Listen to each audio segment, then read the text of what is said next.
Intelligence Committee. Congressman Adam Schiff of California, also on the Benghazi Investigating Committee. Congressman Schiff, thank you very much. Your take on the importance of the David Petraeus testimony today and Leon Panetta coming up later this week. Well, you asked my colleague what the Republicans were hoping to obtain from his testimony today, and I think the real answer is cover. They've been attempting, I think, through these additional interviews to make it look like the committee is about something other than Secretary Clinton. But there was no reason that they couldn't have brought the general in a year ago or 6 months ago or a year and a half ago. In fact, the general's already been before Congress 3 times on this issue. He has said that there's no politicization of the talking points. He related the initial confusion about what took place and the belief at the time that it began spontaneously.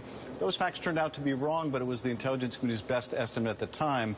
So I guess we're going to hear the general say the same things all over again today, just, I think, as a way of going through the motions, giving the patina respectability to a committee that really has none left.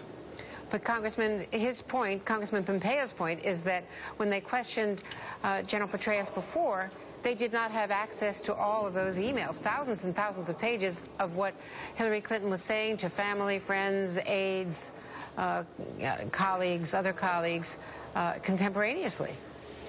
Sure, they didn't have access to these documents, but what he failed to tell you is what's the significance of anything that's in those emails? How are they supposed to inform General Petraeus' observation of what happened on those days?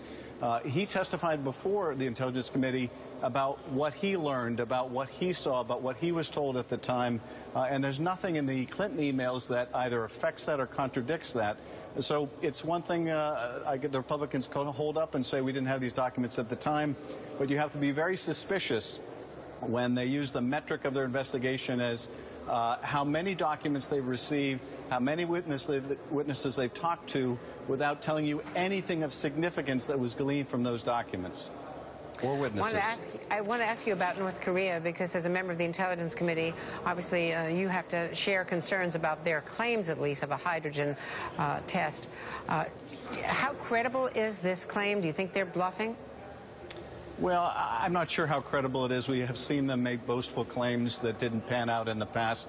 I think it's certainly very probable that there was a nuclear explosion.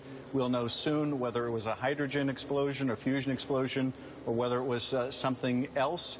But regardless, it's a provocative act. It's an effort, I think, by the regime not only to saber rattle, but also to bolster the standing of this young leader in a country that has had an endless series of purges. So I think it's as much about internal consolidation as it is trying to get the attention of the world. And I think we need to respond forcefully with the international community to stiffen sanctions, and I think we need to let the Chinese know if they're not prepared to crack down, we're going to increase our military presence in the region as a result, and that's not something they want to see happen. At the same time, we were surprised. There's no question from my reporting and my colleagues at the Pentagon, we did not know this was about to happen.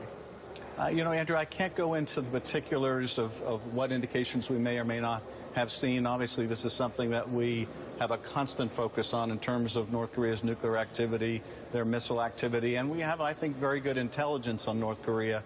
So I can't get into particulars, but I can tell you it's a very high priority, and we will be looking in the next few days to ascertain just what type of an explosion this was.